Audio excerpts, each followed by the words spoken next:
തെരഞ്ഞെടുപ്പ് പ്രചാരണത്തിന്റെ അവസാന ഘട്ടത്തിലുണ്ടായ കോടതി വിധി UDF-ൽ വലിയ ആശയക്കുഴപ്പമാണ് ഉണ്ടാക്കിയത്.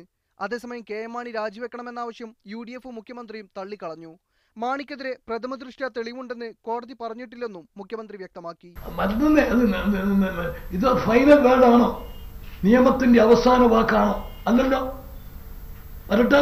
KP വിശ്വനാഥനോട് ഞാൻ ചെയ്ത തെറ്റ് ഞാൻ തിരിച്ചറിഞ്ഞു, വളരെ വേദനയോടുകൂടി. കോടതി പരാമർശത്തിന്റെ പേരിൽ KP വിശ്വനാഥന്റെ രാജി ആവശ്യപ്പെട്ടതിൽ കുറ്റബോധമുണ്ടെന്നും അദ്ദേഹം പറഞ്ഞു.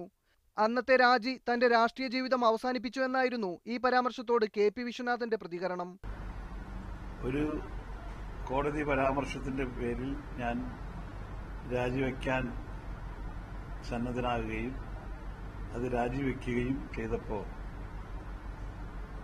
ഇല്ലാത്തൊരു കുറ്റത്തിന് ഞാൻ ആരോപണ വിധേയനാകുന്നതാണ് എനിക്ക് മനസ്സിലാക്കാൻ സാധിച്ചത്. വിജിലൻസിന്റെ നിലനിൽപ്പിനെ തന്നെ ചോദ്യം ചെയ്യുന്നതാണ് കോടതിയുടെ പരാമർശങ്ങളെന്ന് മന്ത്രി രമേശ് ചെന്നിത്തല പറഞ്ഞു. കേരളത്തിൽ പ്രവർത്തിക്കുന്ന vigilance and anti corruption bureau ഇവിടെ നിലനിൽപ്പിനെ തന്നെ ചോദ്യം ചെയ്യത്തക്ക നിലയിലാണ് ഇപ്പോൾ ഈ വിധി വന്നിരിക്കുന്നത്. അതേസമയം കോടതി വിധി പ്രചാരണ രംഗത്ത് സജീവമാക്കി നിലനിർത്താൻ തന്നെയാണ് ഇടതുമുന്നണിയുടെ തീരുമാനം. സർക്കാരിന് മുഖമടച്ചു കിട്ടിയ അടിയാണ് വിജിലൻസ് കോടതിയുടെ വിധിയെന്ന് CPM പോളിറ്റ് ബ്യൂറോ അംഗം പിണറായി വിജയൻ ആരോപിച്ചു. ഈ ഗവൺമെന്റിന്റെ മുഖമടിച്ചു കിട്ടിയ അടിയല്ലേ അത്? എത്ര കനത്ത പ്രഹരം! ഇതൊരു ജുഡീഷ്യൽ സ്ക്രൂട്ടിനിക്ക് ശേഷം വന്ന വിധിയാണ്.